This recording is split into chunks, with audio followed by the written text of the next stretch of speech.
Now, the good thing about this memorial is that carved on it you get a potted life of each of the protagonists. So let's start with the man, the gentleman to the right of the lady. Here lieth the body of the Right Honourable Sir Thomas Wriothesley,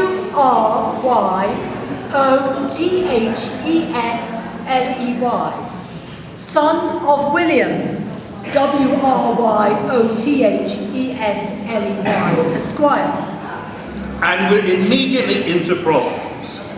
How do you pronounce the surname? Is it Wriothesley, as one member of the family signed his name, or is it Wriothesley, as on the memorial, or is it, as the Titchfield parish register has it, Wriothesley? I would suggest it's all three. The Wriothesleys started off as plain old Rith. But one of them became Garter King of Arms, and it went to his head.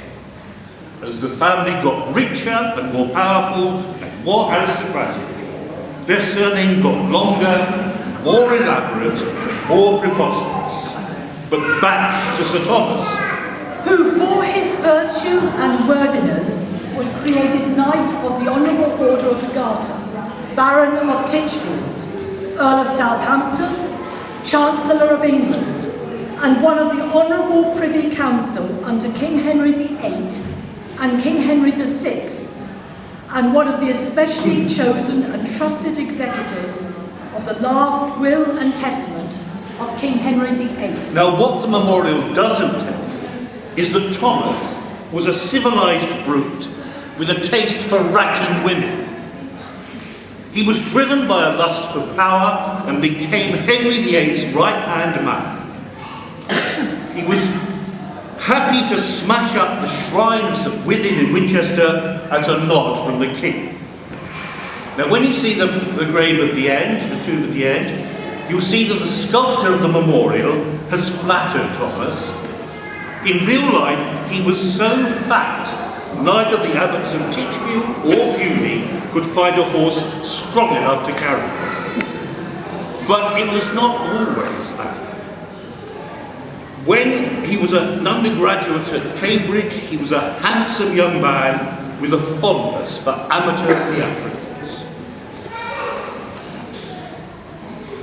As his friend John Leyland described him, your beauty so shone upon your brow, your head of golden hair so glistened, the light of your keen mind was so effulgent, and your winning virtue so adorned you, that one amongst many, you were seen to be a pattern for all. As a reward for his services, Henry created Thomas Baron of Titchfield in 1544 and gave him Titchfield Abbey, once a glorious gateway to Europe, but by then completely run down with a handful of disillusioned monks and an abbot happy to be pensioned off. Thomas turned it into a right stately house and horrified his wife, Lady Jane, a devout Roman Catholic, when he told her he planned to convert the Abbey Chapel into a master bedroom. She is the woman who lies on the upper central slab of marble. The Right Honourable Lady Jane, Countess of Southampton, daughter of William Cheney of Chessenboys in the county of Buckingham, Esquire, wife unto the Right Honourable Sir Thomas Wriothesley, Knight of the Most Honourable Order of the Garter, Baron of Titchfield, Earl of Southampton, and Lord Chancellor of England.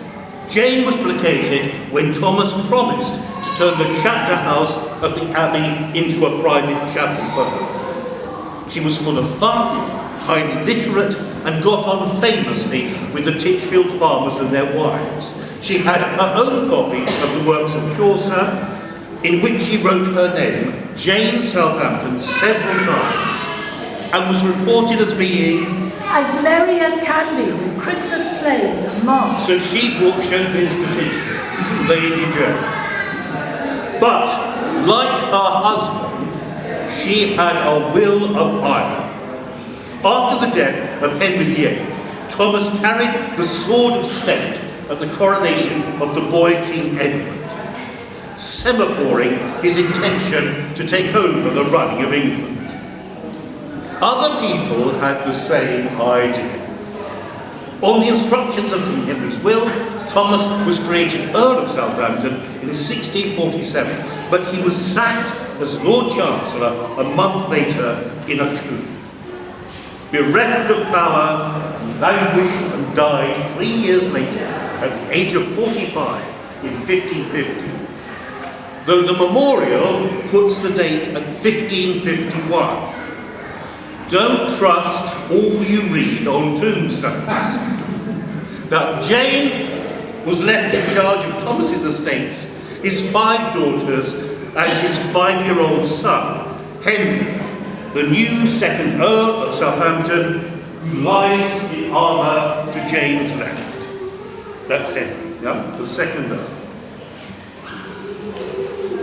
King Edward introduced compulsory Protestantism to England, but Jane defied him by bringing up her children as strict Roman Catholics. King Edward visited Titchfield in person in 1552, so all the candles, rosaries and statues in her private chapel must have been hurriedly packed away. But then Catholic Mary Tudor, Bloody Mary, became Queen of England, and out they came again. Jane was one of the first people in England to ride in a carriage, introduced from Europe for the first time in Mary's coronation procession. But 5 years later, Protestant Queen Elizabeth came to the throne, so back into the cupboard all the rosaries went again. Jane hid her teenage son, Henry, away from the court, but in 1564, the Privy Council ordered them both to attend the Queen's Christmas celebrations at Richmond. But Henry wasn't entirely under his mother's thumb. He fell in love with the beautiful, vivacious Mary Brown, daughter of Anthony Brown, Viscount Montague, one of the country's leading Catholics. When Henry was 20 and Mary Brown was 30, he married her in her father's house in London. It was quite usual for 13-year-old girls to get married. Juliet is 13 in the play, Romeo and Juliet. Mother Jane did not approve, and time was to prove her right. On religion and politics, the newlyweds were at one. Both, like their families, were committed recusants who harboured Catholic priests and plotted to put Mary, Queen of Scots, onto the throne of England. Henry was even imprisoned in the Tower of London from October 1571 to May 1573. Now, Mary Brown, his wife and Mary Southampton, must have had visiting rights. Her son Harry was born on the 6th of October 1573. Now, this is Harry here, on the side. His name was Henry as well, but the family called him Harry, so I'm going to call him Harry, so we make a distinction between the two of them. Father and son. He's the father, Henry, that's the son, Harry. Yeah. Now, we've got a very, very brief chronological thing that Karen will distribute. If you just pass them round, we'll make everything a bit clearer. Yeah. We've got more people than we expected, so it just helps you with all these Marys and Harrys. You give some to Susan, don't you? Yes, I'm going to. So I'll just give you a few more on that side. The next bit gets very spicy, so it's worth hanging on.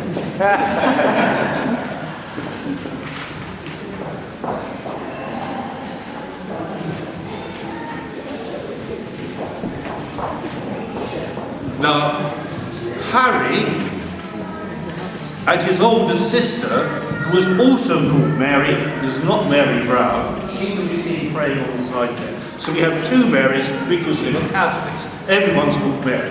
All the men were called Henry after the King and Mary after the Virgin Mary. So that's Mary 2 down there. Mary 1 is married to the second Earl there, Henry. Now, it was the couple's private life that was the problem. 3 years after Jane's death, in 1574, Mary was seen with a man called Dunstan. A common person. Henry went wild with jealousy and forbade his wife to see him. However, 3 years later, Mary was spotted again with Dunstan at Dogmersfield, a new stately home that Henry was building by Henry's sinister gentleman of the bedchamber, one Thomas Dimmock. Henry banished Mary from his presence and denied her all access to young Harry.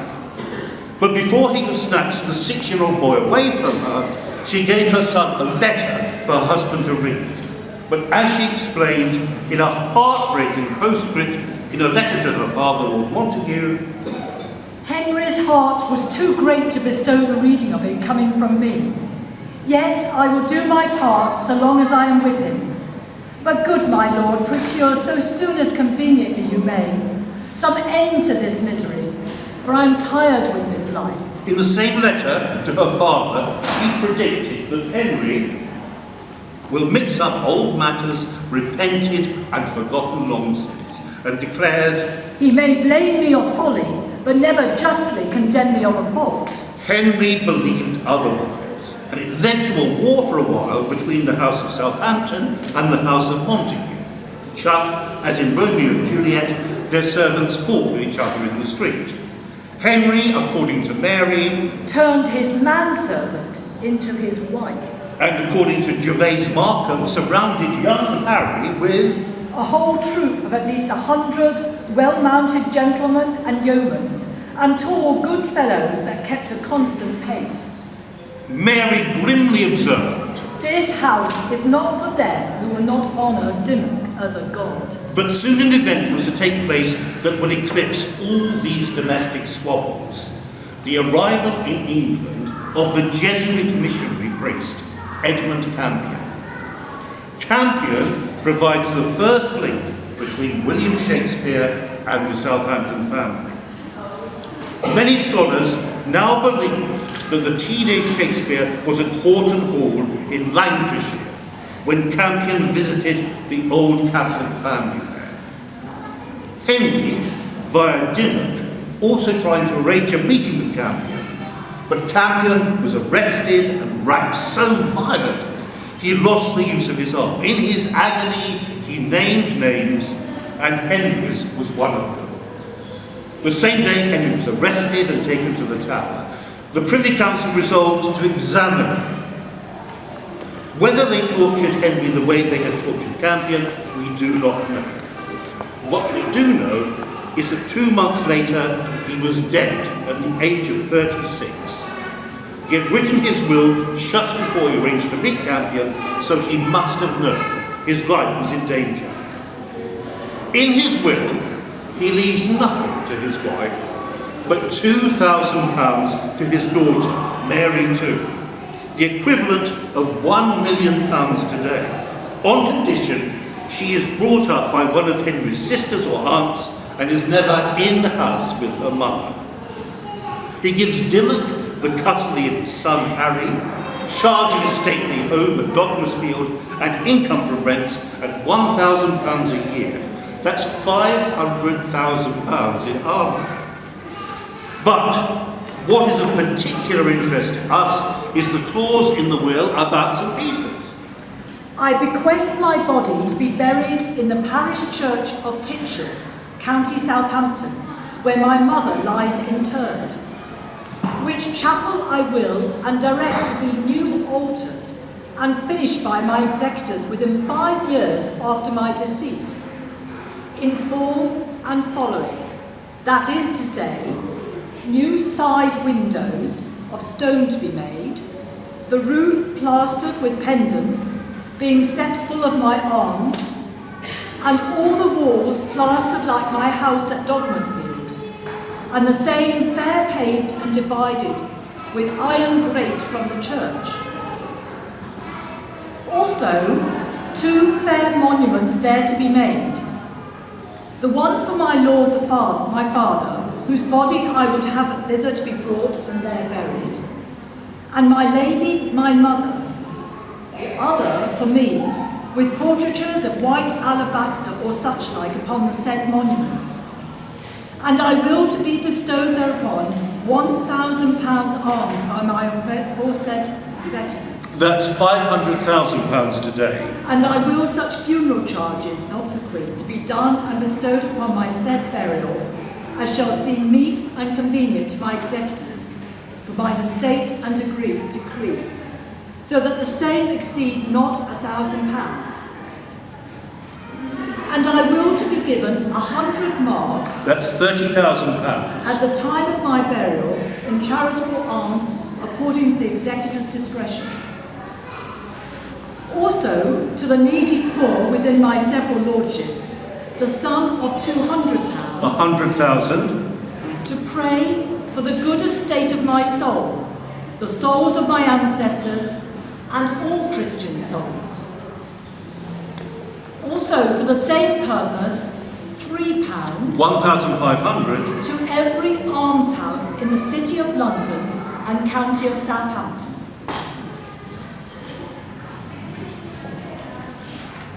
Henry is leaving an extraordinary amount of money for the poor to pray for the souls of the dead, something that by Elizabeth's reign was illegal. Calvinists believed that a soul was either in heaven or hell, and there was nothing people on earth could do about it. Henry asks for a joint monument for his mother and father and a single one for himself. This was to serve one purpose only: to humiliate his wife. His solitary statue of white alabaster would be an eternal reminder to the world of Mary's infidelity. Mary was having none of it. She pulled aristocratic strings and overturned her husband's will. Her 8-year-old son Harry, whom she had not seen for 2 years, and her daughter Mary were returned to her by order of Elizabeth, and her husband's estate placed in her hands till Harry came of age. As for the 2 monuments and the chapel alterations, she quietly forgot about them. Fast forward to 1590. Harry has become a ward of court, and his guardian, Lord Burleigh, wants 16-year-old Harry to marry his granddaughter, Elizabeth de Vere.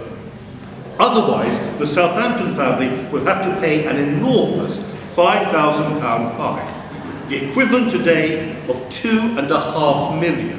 However, Harry has imbibed his father's hatred and suspicion of women. Enter William Shakespeare. Now, the Armada in 1588 had not been kind to the acting profession. Performers and writers had been viewed as unpatriotic and unmanly, and their costumes had been ripped from their backs to provide clothing for soldiers and sailors, the real men. Christopher Marlowe had gone to work for Besant Hardwick, Thomas Kidd for the Earl of Sussex at Portsmouth, and William Shakespeare, as I argue in my book, for the Southampton family in Titchfield. Not only was Shakespeare part of the requisite network, he came from a family of committed Catholics on both sides. His mother Arden, Mary Arden, was also distantly related to Lady Mary Brown. She commissioned, I believe, Shakespeare to write 17 sonnets for Harry's 17th birthday, to convince him of the joys of heterosexual love and fatherhood. Shakespeare in the poem refers to Harry's dead father, Henry. You had a father, let your son say so. And to his beautiful mother, Mary. Thou art thy mother's glass, and she is in thee. Calls back the lovely April of her prime. Shakespeare also refers to Harry as Beauty's rose. Now, the word rose in the printing is italicised and the R made a capital. A reference both to the Southampton rose, which can be seen in abundance in the arches of this memorial, and also to the way Harry was by then pronouncing his surname. Wriothesley. Cut now to 1594. That was the year Harry was to come of age, on October the 6th. Mary's fear was that Harry, who had never liked her, would banish her to some remote gallows. She also worried that Harry might activate his father's desire for 2 memorials in the church. So Mary, as usual, took action. She married an old family friend, Sir Thomas Heneage, with extensive property in London, including the Savoy Palace, now the Savoy Hotel, and Copt Hall in Essex, on the 2nd of May, 1594. 4 days later, she ordered via the executors of her husband's will a single monument, the one you see before you, from Garrett Johnson of Southwark, for £300, which is £150,000. The executors made no provision for the new alteration of the chapel that Henry had ordered in his will. So this means that £700, 350,000 in our account, of the £1,000 Henry left never made it to St. Peter's. So she robbed St. Peter's of £350,000. But she did have a massive £5,000 fine to pay Burley in October. Now, Harry had become interested in girls by then, but not in Elizabeth de Vere. The decorated chapel might have looked wonderful with its plaster coats of arms and pendants and marble slab floor. But the killer direction was for the chapel to be divided with iron grate from the church, to keep peasants like us out, so we wouldn't be sitting on this way.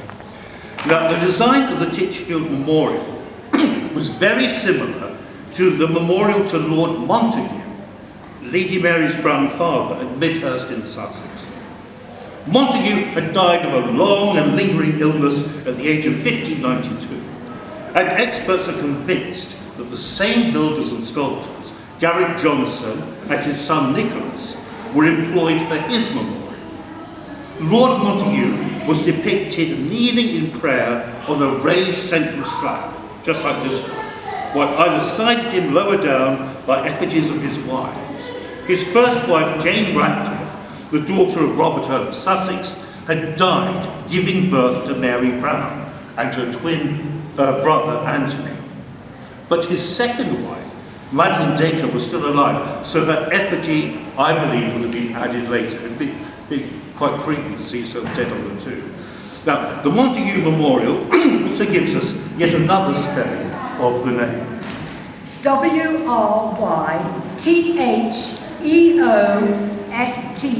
Wriothesley. Wriothesley, or something like that. Now, originally, there were 4 obelisks round the Montague tomb, just like those we see here in Titchfield. But in 1851, the tomb was mutilated, sliced, moved to another church, left out in the rain for 6 months, shoved against a wall, and the obelisk removed. So what they did was cut this bit off of the tomb in Midhurst, pushed the two against the wall, then it slid down in front. So you had 2 bodies and then down. I mean, barbarous behaviour. I mean, we'd never do it now. The Victorians just didn't care. They smashed everything up. Now, Mary clearly asked Johnson to use the same basic design for St. Peter's, but to shuffle the bodies and the sexes around. Now, ironically, this resulted in Lady Jane, who had done all she could to prevent Mary marrying her son Henry, ending up as king of the castle. Even Lady Mary wasn't brazen enough to include herself as an effigy memorial, which she has mentioned bold as brass, or rather bold as marble, at the back of the tomb. Here lieth the body of the Right Honourable Henry Wriothesley, Baron of Titchfield and Earl of Southampton, who took to wife Mary Brown, daughter of Sir Anthony Brown, Viscount Montague, by which Mary he had issued the Right Honourable Henry Earl of Southampton, That's Harry. now living. Mary Brown's daughter, That's her there. married unto Thomas Arundel, Esquire, son and heir of Sir Matthew Arundel of Wardour Castle, in the county of Wiltshire, knight. The Henry Earl of Southampton ended his life at his house at Itchell the 4th day of October in the 36th year of his age, and in the blank year of the reign of our sovereign Lady Queen Elizabeth, in the year of our Lord God, blank. Johnson hasn't sculpted in the dates. Perhaps no one could remember what they were. They didn't have the internet in those days, so it's all personal memory. Now, the obelisks are made of red marble from Sussex or Devonshire, we think. And though we don't know what colour the Midhurst obelisks were, there's a good chance they were red as well. Red obelisks were highly significant to Roman Catholics. Lord Montagu's memorial states, "This honourable man in the year 1553 was employed by Queen Mary in an honourable ambassage to Rome with Dr. Thurley, Bishop of Ely, which he performed to his great honour and commendation." well, they remembered the date this time, but they got it wrong. It was actually 1555, we read. So Thomas would have seen in person the famous red granite obelisk that originally stood in the centre of the Circus of Caligula, the only obelisk in the city that hadn't collapsed. It was said to be the last thing St. Peter saw before he was crucified by Nero, so it was an object of veneration to Catholics. It had a bronze orb and a spike at its top, rumoured falsely to contain the ashes of Julius Caesar, which had been peppered with bullets by Protestant soldiers during the sack of Rome in 1527.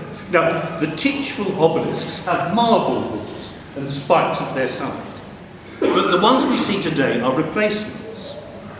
I have an 1888 photograph that shows the obelisk cut off without the orbs and spikes at the top, and they assumed it would be granite like the rest of the obelisk. But we have a drawing of the memorial to Montague in Midhurst, done in 1780, which has elongated spikes and tiny, tiny orbs. Now, I took this to a monumental mason in Kensal Green, the famous cemetery, and he looked and he said, "I would never make them in marble. I would make them in iron, particularly as the monument's inside." So it could well be that these were originally metal, brass toppings, which would make them identical to the obelisk that St. Peter saw before he was crucified. Now, Pope Sixtus V, famous for re-erecting fallen obelisks, had undertaken the perilous project of moving the St. Peter's obelisk in 1585-1586. Its bronze orb replaced the cross containing relics of the true cross, to stand in front of St. Peter's Cathedral itself. It was a tremendous tourist attraction. People actually ran from the harbour to see it. So it would have been very much in the minds of English Catholics in the 1590s. It was certainly very much in William Shakespeare's mind. There is growing evidence that Shakespeare visited Italy, and I believe, along with Professor Roger Pryor, that he did so in 1593. I also believe he went to Rome in secret with Harry. He writes about its ruins. "When I have seen, by time's fell hand defaced, the rich, proud cost of outworn buried age, And its fallen obelisks, when sometime lofty towers I see down raised, and about the desecrated orbs shot by the soldiers." and brass eternal, slave to mortal rage. Now, this is on display in Rome to this very day, the orb peppered by the bullets. Shakespeare was to return to this obelisk theme 10 years later. Pasteboard obelisks, then called pyramids, were erected for the coronation procession of King James in 1603, but the winds blew them away. They reminded Shakespeare of the real obelisk he had seen in Rome. No, time, thou shalt not boast that I do change. Thy pyramids built up with newer might, to me are nothing novel, nothing strange. They are but dressings of a former site. Now, another point there, the parallel praying figures in the Montague Memorial had been smashed up by 1780, probably by Oliver Cromwell's soldiers, billeted in Midhurst, and probably because of these Catholic associations. Now, Henry lies in polished armour, sword by his side, but he never fought a battle in his life. I believe his armour represents his fight for the Roman Catholic faith. It is a replica of the famous gilded armour worn by Henry of Navarre, who converted to Catholicism in 1593. So in 1594, when the memorial was commissioned, his conversion would be fresh in everybody's mind. To Catholics, if not to Elizabeth, he was a hero. But finally, are there any direct links between the Southampton Memorial and Shakespeare? I believe there are four. First, the Wriothesley, Wriothesley coat of arms. On the front of the memorial, to the left, are Henry's family arms shown impaled with his wife Mary Montague's arms. The most ancient part of Henry's arms are 4 silver falcons, wings closed, with a cross of gold. This is reference to a Writh ancestor who was appointed Falcon Herald. When the Shakespeare family was granted a coat of arms in 1596, just 2 years later, Shakespeare also chose a silver falcon with its wings outstretched, holding a spear of gold. This is clearly an acknowledgement of his closeness to Harry, who would have had to have given his consent to the use of a silver falcon and the silver and gold colours for Shakespeare's crest. 2. The Southampton family motto. On the front of the memorial, in the centre, is shown Henry's crest as a peer of the realm. At the bottom is his family's motto. Un partout. Those more often spelt in the old French way. Partout. Which means all for one and one for all. Or all is one and one is all. Just like the Three Musketeers. Now Shakespeare plays with this motto time and time again in his sonnets, such as in Sonnet 8 when he writes about musical chords. Mark how one string, sweet husband to another, strikes each in each by mutual ordering, resembling sire and child and happy mother, who all in one pleasing note do sing. Who all in one pleasing note do sing. He uses the motto even more directly in The Rape of Lucrece. The aim of all is but to nurse the life with honour, wealth and ease in waning age. And in this aim there is such thwarting strife, that one for all, or all for one, we gain. But perhaps Shakespeare's most striking use of the family motto is a mystic one. The Phoenix and the Turtle is a poem Shakespeare wrote after Harry had been imprisoned in the Tower for his part in the Essex Rebellion. The great Shakespearean Professor Wilson Knight thought the fabulous phoenix bird represented Harry and the workaday turtle Shakespeare. They are two separate birds, but become magically united as one in a mutual flame of love. So they loved, as love in twain had the essence but in one. Two distincts, division none. None but therein love was slain. 3. The whole idea of a memorial itself.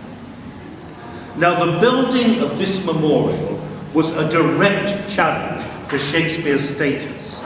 It made him acutely aware that, unlike Harry, he was not an aristocrat, and that the earth can yield me but a common grave, when you, entombed in men's eyes, shall lie. However, the year before the design and construction of the memorial, he and Harry had seen in Rome tombs of the famous and the powerful reduced to rubble. Shakespeare boasts that his verse will give the immortality to Harry that a tomb could never do. His verse, unlike a tomb, will live forever. Not marble, nor the gilded monuments of princes shall outlive this powerful rhyme. But you shall shine more bright in these contents than unswept stone besmeared with sluttish time. Now, it must be admitted that in Victorian times, this gilded monument had become a vandalised ruin, just as Shakespeare predicted. Even Lady Jane's golden coronet had been smashed. But as you can see, it has been lovingly restored in the last century, so there's no reason at all to doubt it will last as long as Shakespeare's verse does. As long as we stay a Christian country, that is, of course. As we know, Shakespeare did get his own memorial in the parish church of Stratford-on-Avon. And Harry only has this memorial where he's perpetually 21 years old and in prayer. Now lastly, it's the crypt, number 4, the crypt of the memorial. 1594 was also the year Shakespeare wrote A Midsummer Night's Dream to celebrate the marriage of Lady Mary and Sir Thomas Heneage. It was also the year when the summer was so appalling, people sat by their fires in July. Shakespeare refers to this in the play. Titania says, The ox hath therefore stretched his yoke in vain. The ploughman lost his sweat, and the green corn hath rotted ere his youth attained a beard. The fold stands empty in the drowned field, and crows are fatted with the murrian flock. The 9 men's morris is filled up with mud, and the quaint mazes in the wanton green, for lack of tread, are undistinguishable. Now, the major discord in the play comes from the fight between Oberon, the king of the fairies, and Titania, the queen of the fairies, for possession of a little changeling boy, the son of a mortal friend of Titania, who had died in childbirth, just as Mary Brown's mother had died giving birth to her. Shakespeare was obliquely referring in the play to the fight between Mary and Henry over possession of little Harry. He shows in the disturbance of nature the spiritual repercussions on all concerned of such a bitter conflict. Now, Titania and Oberon are finally reconciled in the play. Shakespeare is trying to resolve the old marriage so that the new one can begin. But did his magic work in real life? Mary was to go through yet one more marriage before her death, to a much younger man. That's what she did. Their third husband was always a toy boy. But when she finally wrote her will on the 22nd of April, 1607, she expressed a wish that she might be interred as near as may be to the body of my dearly loved husband, Henry, late of Southampton, in the church of Titchfield. It is my hope that if the crypt were ever to be reopened, we would see the 2 coffins side by side, the souls of the husband and the wife, healed by Shakespeare's poetry. Thank you.